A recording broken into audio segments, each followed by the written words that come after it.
নমস্কার বন্ধুরা, Bengali love story তুমি যাকে ভালোবাসো পরবর্তী পর্ব 13 নম্বর পর্ব নিয়ে চলে এসেছি।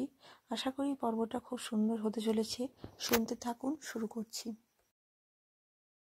সন্ধ্যাবেলায় বারান্দায় একটা চেয়ারে বসে রয়েছে রূপসা। শূন্য দৃষ্টিতে তাকিয়ে রয়েছে রাস্তার ল্যাম্পপোস্টের দিকে।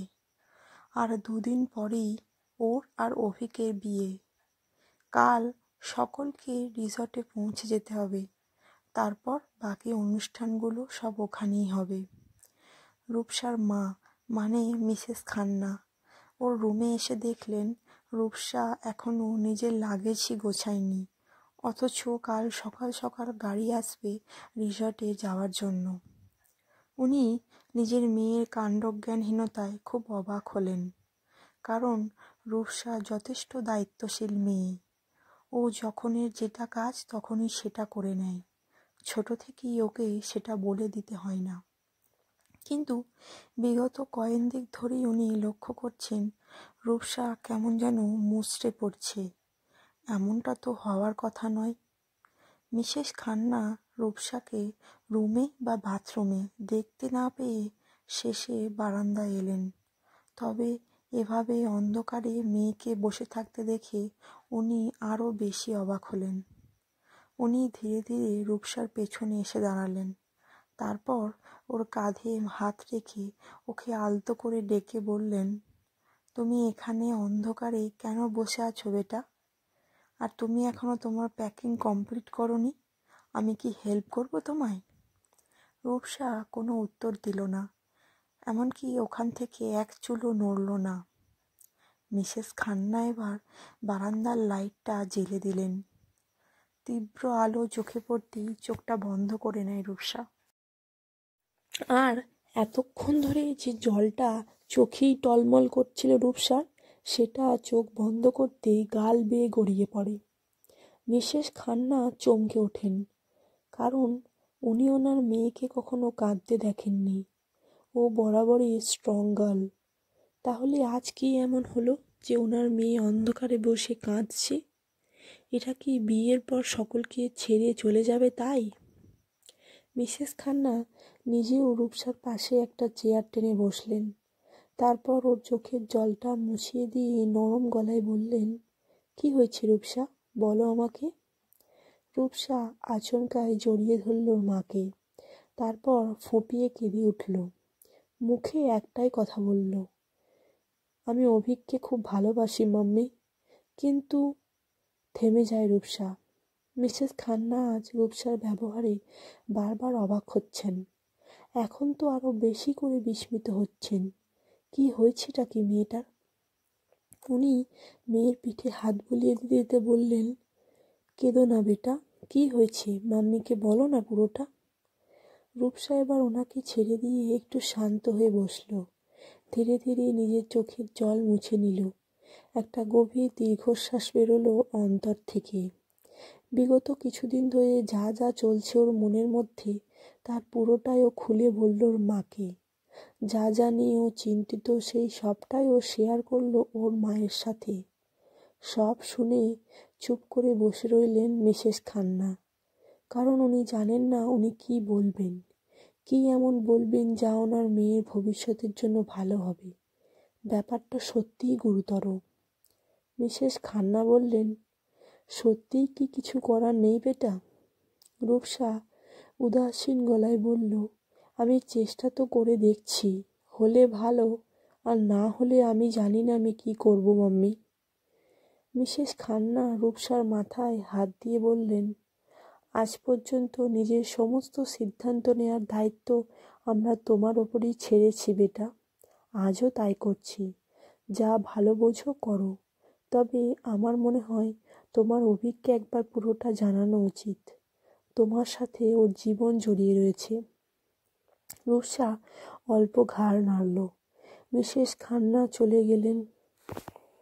সকালে অভিকদের গাড়ি যখন রিসর্টে ঢুকলো, তখন দেখলো রিসর্টটা সাজানোর কাজ চলছে। ইতি অতি ডেকোরেশনের লোকজনেরা ছড়িয়ে ছিটিয়ে কাজ করছে। অভিক গাড়ি থেকে নেমেই একটা লম্বা শ্বাস নিল। বাকিরাও এক এক করে নামলো গাড়ি থেকে। লাগেজগুলো রুম সার্ভিসিংয়ের লোকেরা নিয়ে চলে গেল। সবাই ঘুরে ঘুরে দেখছে রিসর্টটা।